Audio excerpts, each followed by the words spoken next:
बिस्मिल्लाहिर्रहमानिर्रहीम। अस्सलाम वालेकुम। आज कहानी शुरू करने से पहले मैं एक बात वाज़ेह करती जाऊँ कि मैं अपनी कहानी के लिए टॉपिक अपने इर्द-गिर्द से ही लेती हूँ और मेरी अक्सर कहानियाँ हकीकत पर मबनी होती हैं। अगर आपके पास कोई ऐसा टॉपिक है जो आप चाहते हैं कि जिस पर लिखा जाए, तो आप कमेंट में ज़रूर बता सकते हैं मुझे। अब्बा जी, आप तो चुप ही कर जाएँ, आपको क्या पता आजकल क्या हो रहा है?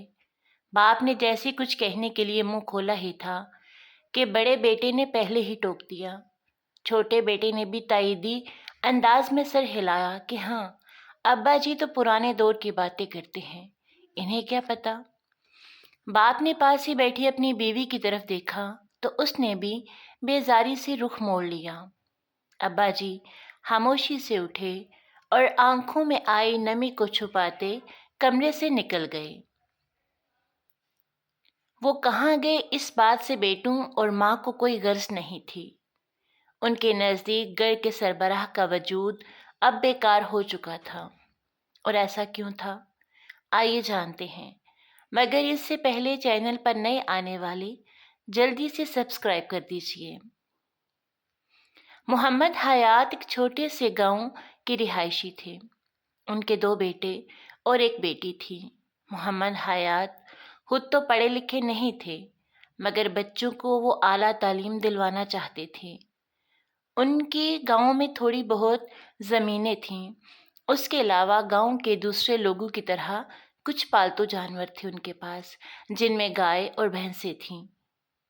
यही उनका ज़रिया मुआश था। वो करीबी शहर में दूध बेचकर और कुछ काश्तकारी करके अपने घर का निज़ाम चलाते थे। उनके घर वाले उनके बलबूते पर ऐश कर रहे थे।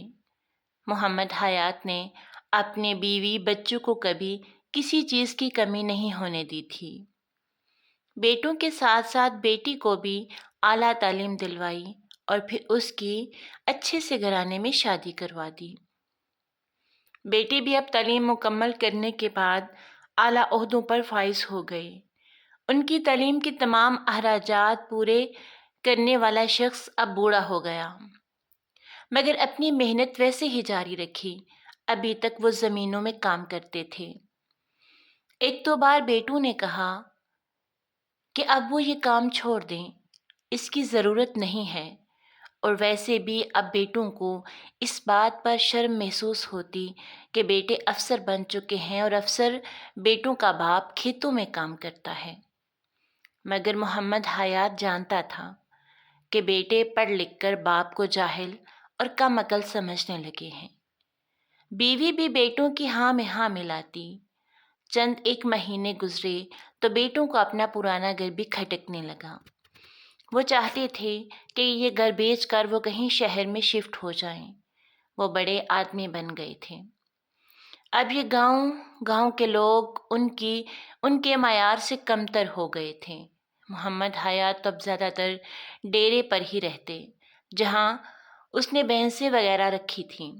वो कम ही घर आता, क्योंकि उसे लगता था कि अब बेटे बड़े हो गए हैं, अब उन्हें बाप की ज़रूरत नहीं रही। अब वो अपना अच्छा बुरा खुद सोच सकते हैं। और हकीकत भी यही थी। अब बेटों की एक ही रट थी कि वो सब शहर में शिफ्ट हो जाएं। वो अपने माँ बाप दोनों को साथ ले जाना चाहते थे और ये गांव की ज़मीनें और घर बेचकर वो सब शहर चले जाएं। अभी भी यही बात ज़ेरे बहस थी कि अब ये छोटा घर बेचकर शहर में बड़ा सा घर खरीदा जाए। मगर मोहम्मद हयात को ये मंजूर नहीं था। उसने कुछ कहना चाहा, उससे पहले ही बेटे ने उसे टोक दिया। तो वो उठा और सीधा डेरे पर चला गया और दिल बेटों की बातों से इस कदर दुखी था कि सोच लिया अब उनकी किसी बात में हिस्सा नहीं लूँगा। वो जाने और उनके काम। उधर बेटों और माँ ने घर को बेचकर शहर में घर ले लिया और मोहम्मद हयात को भी कहा कि वो उनके साथ शहर चले। मगर मोहम्मद हयात ने कह दिया कि वो अपना गांव, अपनी मट्टी छोड़कर कहीं नहीं जाएगा। वो सब जा सकते हैं। माँ बेटों के साथ शहर चली गई और मोहम्मद हयात गांव में اپنے ڈیرے پر ہی رہنے لگا۔ اس کی ماہانہ آمدنی اب کئی ضرورت مند لوگوں میں تقسیم ہونے لگی۔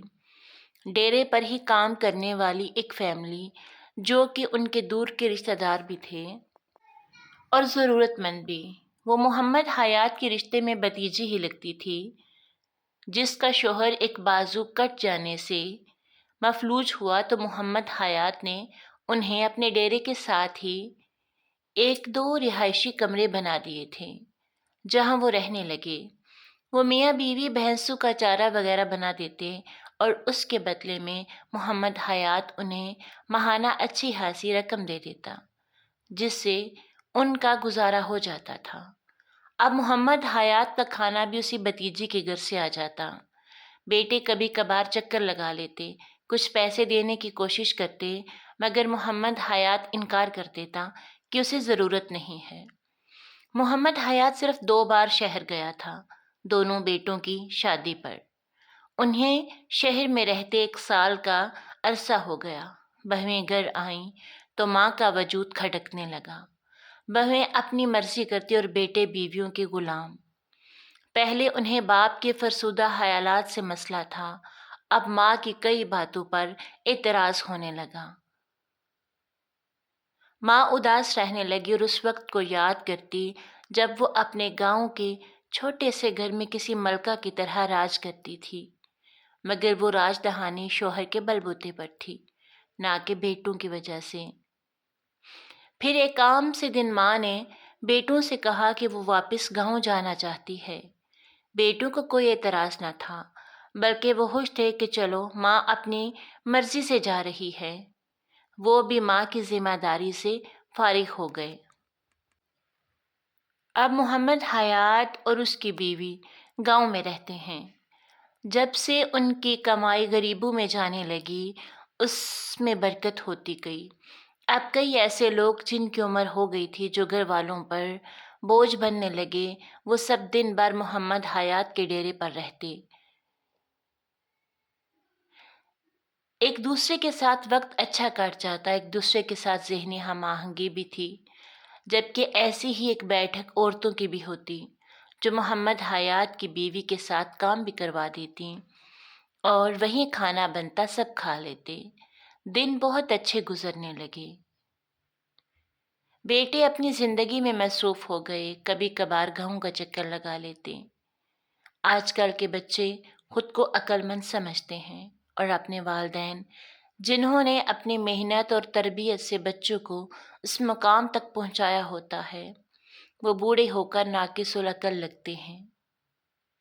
اللہ ہم سب کو اپنے والدین کی خدمت کرنے کی توفیق دے۔ کہانی کیسی لگی ضرور بتائیے گا۔